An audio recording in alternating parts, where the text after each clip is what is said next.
Hello viewers, thank you for joining us once again. Today I'm going to be sharing with you a testimony that we received from a brother. He wanted to share his testimony of how God revealed his assignment to him and how you can also find yours today. By the time you finish listening to this testimony, you will find out that they are a huge assignment each and every one has in this world. So I encourage you to watch this video to the end in order not to miss anything that will be shared. Before I continue, I would love to know where you are listening from, that way we can connect with each other. If you have any prayer request, kindly leave it in the comments section so that our prayer team will pray with you. Now, please give me a few minutes of your time, listen and be blessed. Hi, Daily Renewal. My name is Miracle and I'm 32 years old. I live in Detroit, Michigan in the United States. I grew up here, went to school here, and honestly never thought much about leaving. Detroit gets a bad reputation sometimes, but it's home. The people here are tough, loyal, and real. No pretending. No fake smiles. Just honest, hard-working folks trying to make it. I work as a mechanic at my uncle's auto repair shop on the east side. I've been fixing cars since I was 15. My dad taught me before he passed away when I was 17. Working with my hands, solving problems, bringing dead engines back to life. It always felt natural to me. Easy even. I never thought much about it. It was just what I did. But lately, something had been bothering me. I couldn't put my finger on it. I had a decent job, a small apartment, a few good friends, and I went to church most Sundays. My life wasn't bad. But there was this feeling deep inside like I was supposed to be doing something else. Something more. I'd wake up in the middle of the night with this restlessness. This knowing that there was a purpose I wasn't walking in yet. I tried to ignore it. I told myself I was just being ungrateful. I had more than a lot of people in my neighborhood. But the feeling wouldn't go away. It got stronger. Some nights I'd lie in bed staring at the ceiling, asking God what He wanted from me. I never got an answer. Or maybe I just wasn't listening. On November 3rd, 2025, I was at the shop working on a Chevy Silverado. The transmission was shot, and the customer needed it done by the end of the day. My uncle had left early for a doctor's appointment, so I was alone in the shop. The radio was playing gospel music softly in the background. It was one of those cool autumn afternoons in Detroit, the kind where the sun comes through the garage door at just the right angle and makes the dust particles look like gold. I was lying under the truck on a creeper, covered in grease, wrestling with a stubborn bolt, when suddenly I felt it. A shift. The air changed. It got heavier, thicker, like the atmosphere itself was holding its breath. The music on the radio faded to silence, but not like it was turned off. It was more like the sound was swallowed by something bigger. I rolled out from under the truck and stood up, wiping my hands on a rag. The shop looked different. The light coming through the door wasn't just golden anymore. It was glowing, pulsing, and there was a smell I'd never experienced before. Not bad, but not normal either.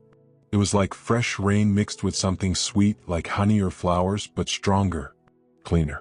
Then I saw him. A man was standing near the workbench about 15 feet away from me. I hadn't heard the door open. I hadn't heard footsteps. He was just there. He was tall, maybe 6.5 feet, wearing clothes that looked like they were made of light. Not white fabric, but actual light that moved and shimmered. His face was hard to look at directly, not because it was ugly but because it was too perfect, too pure. His eyes, I'll never forget his eyes, they looked like they could see everything. Every thought, every sin, every secret. I knew immediately he wasn't human. My heart started pounding so hard I thought it might burst out of my chest. My hands were shaking. I wanted to run, but my legs wouldn't move. I opened my mouth to say something, but no words came out. The man raised one hand, and instantly I felt peace wash over me. Not the kind of peace you feel when things are going well. This was different. It was supernatural. It steadied my breathing and cleared my mind. Then he spoke. But his mouth didn't move. The words just appeared in my head, clear and loud, like someone was speaking directly into my soul. Miracle, do not be afraid. I am sent by the Most High to show you your assignment. I managed to nod. That was all I could do. He gestured toward the garage door and suddenly the shop disappeared. I wasn't in Detroit anymore. I was standing on top of a massive library. Not a normal library, but one that stretched as far as I could see in every direction. The shelves were impossibly tall, reaching up into clouds. And every shelf was filled with books. Millions of them. Billions maybe. The angel, because that's what he was, stood beside me. He pointed to the books. These are the assignments, he said. Every person born on earth has one. Some have many. Each book contains the purpose God designed before the person was even formed in the womb. I looked at the endless rows of books and felt overwhelmed. How could anyone ever find their book in all of this? The angel seemed to read my thoughts. He walked to the edge of the platform we were standing on and reached down. When his hand came back up, he was holding a book. It was leather-bound, worn at the edges, but glowing faintly. He handed it to me. "This is yours." I took it with trembling hands. The cover had my name on it in gold letters, Miracle Thompson. I opened it slowly, almost afraid of what I'd see inside.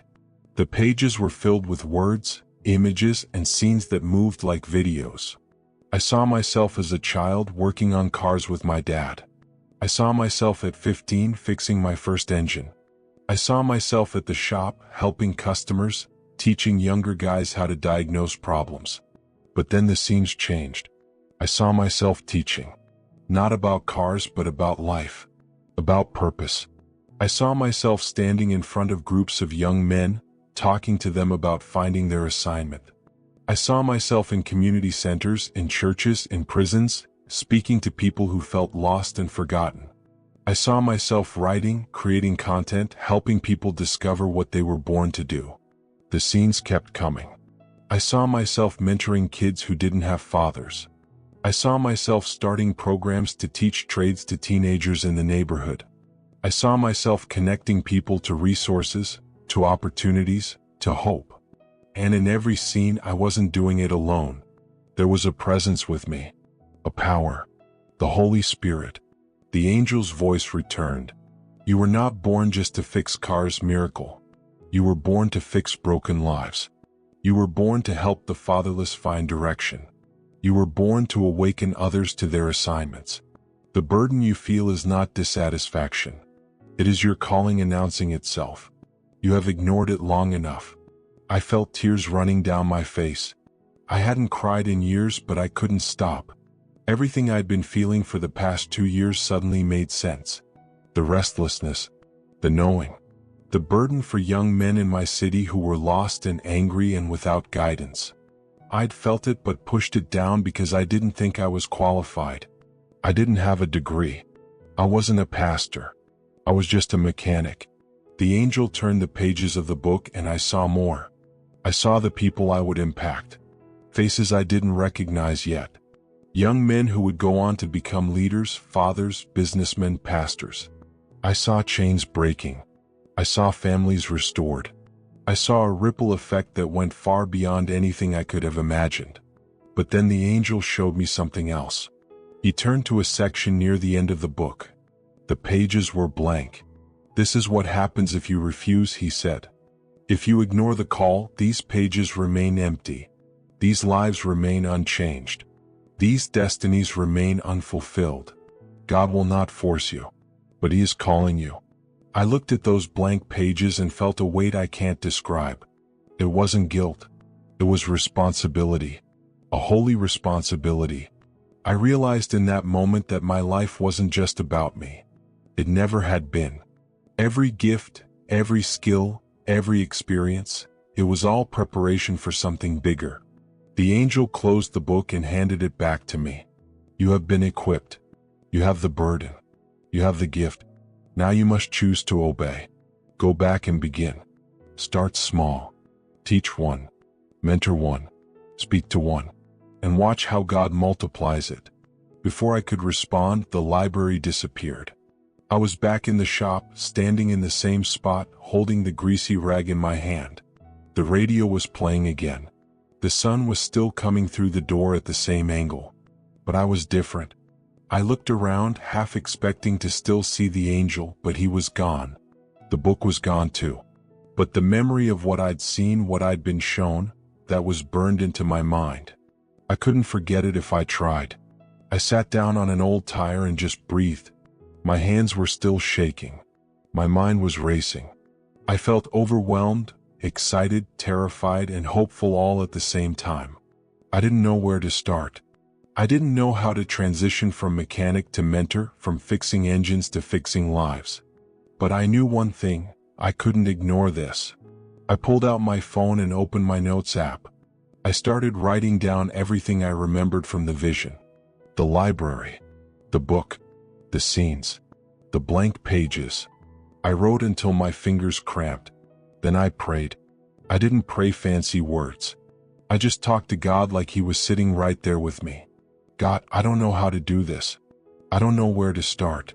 But I'm saying yes. I'm saying yes to whatever you're calling me to. Show me the first step. Give me the courage to take it. And please don't let me mess this up. Over the next few days, I couldn't stop thinking about the vision. I went to work, I fixed cars, I went home, but my mind was somewhere else. I started paying attention to the young guys in my neighborhood. The ones hanging on the corner with nothing to do. The ones who reminded me of myself at that age. Angry, confused, looking for purpose in all the wrong places. I started having conversations. Simple ones. Asking how they were doing. What they wanted out of life. What they were good at. Some of them looked at me like I was crazy. Others opened up a little. I realized that most of them had never had someone ask them those questions before. I also started noticing patterns in my own life, things the angel had mentioned. The burden I felt for fatherless young men, I'd had it for years but never acted on it. The ease I had with teaching. People at the shop always said I explained things better than anyone else. The dreams I'd been having, I dreamed multiple times about speaking to large groups, but I dismissed it as random. It was all there. The signs. The assignment. I'd just been too afraid or too distracted to see it. 2 weeks after the vision, I took my first real step. I started a small group at my church for young men ages 16 to 25. I called it Building Blocks. The idea was simple. Teach them practical skills like changing oil, fixing things around the house, managing money, and also talk about life, purpose, and faith. Only 3 guys showed up the first week. I was nervous, stumbling over my words, not sure if I was doing it right. But by the end of the session, one of them said, "Man, nobody ever taught me this stuff. Thank you." That was all I needed to hear. Now, 3 months later, we have 12 guys coming every week. Some of them are bringing their friends. We've started doing service projects in the neighborhood, fixing cars for single moms who can't afford mechanics, cleaning up vacant lots, painting houses for the elderly. And I'm seeing it, the ripple effect the angel showed me. These young men are changing. They're finding purpose. They're discovering their own assignments. I'm still a mechanic. I still work at my uncle's shop. But now I know that's not all I am. It's part of my assignment, not the whole thing. I'm learning to balance both. And I'm learning to trust God with the process. If you've read this far, I want to encourage you with everything in me. You have an assignment. You were not born by accident. You were sent here on purpose, with a purpose. And that restlessness you feel, that burden, that dissatisfaction even when life is good, that's your calling announcing itself. Stop ignoring it. Stop waiting for the perfect time or the perfect qualifications. God doesn't call the equipped. He equips the called. You already have everything you need to start. The burden, the gift, the experiences, it's all preparation. Pay attention to what breaks your heart. Pay attention to what you're naturally good at. Pay attention to your dreams, your story, your testimony. These are all clues to your assignment. And when God reveals it to you, don't run from it. Don't shrink back because you feel small or unqualified. Moses felt that way. Gideon felt that way. Jeremiah felt that way. But God used them anyway because they said yes. Your assignment might not look like mine. Maybe you're called to business, to create jobs and wealth to fund the kingdom. Maybe you're called to teach, to heal, to create art, to serve. Maybe you're called to be a parent who raises children who change the world. Whatever it is, it matters. It's significant. And the world needs you to step into it. Don't wait for another vision. Don't wait for an angel to show up. Just start. Start small. Teach one person. Help one person. Serve in one way. And watch what God does with your obedience. The blank pages in your book are waiting to be filled. But only you can fill them. God has given you the pen. Now write the story He created you to live. You were born with an assignment. Now go and complete it. Thank you for listening to this powerful message. I hope you have been blessed. If you watched to this point, please I encourage you to like this video, subscribe to our channel for more of this content coming your way. Remain blessed.